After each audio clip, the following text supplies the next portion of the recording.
In an oscillating spring mass system, a spring is connected to box filled with sand.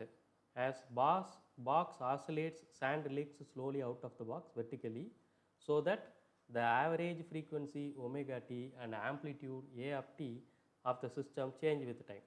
Which one of the following options schematically depicts these changes correctly அப்படிங்கிறான்.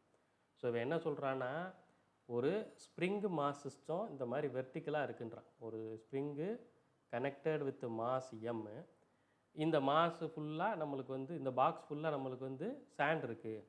So இதை நீங்கள் இப்படி இழுத்து கீழே விட்டுட்டிங்கன்னா இது oscillate ஆகுதுன்னு வச்சுக்கிடுவோம்.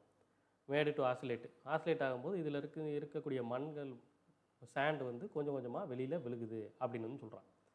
இப்படி விழுந்துச்சுன்னா இதனுடைய ஆம்ப்ளிடியூட் எப்படி வேரி ஆகும், இதனுடைய ஃப்ரீக்குவன்சி எப்படி வேரி ஆகும் அப்படிங்கிறான்.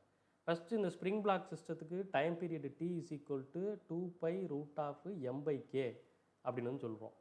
இப்போ இங்கே பார்த்தீங்கன்னா உங்களுக்கு மாசு கம்மியாகுது சாண்டு கீழே விழுகிறதுனால. மாஸ் கம்மியாகிறதுனால டைம் பீரியட் கம்மியாகுது.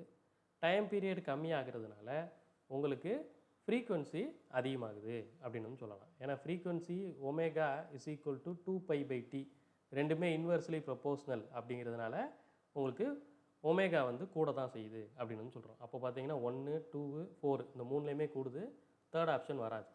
ஓகே, அடுத்து வந்து ஆம்ப்ளிடியூட் வந்து கேட்குறான். இந்த ஆம்ப்ளிடியூடுக்கு இந்த mass mg is equal to இந்த ஸ்ப்ரிங்கு கான்ஸ்டன்ட்டு kxன்னு சொல்லுவோம். சரியா? So mg is equal to kx.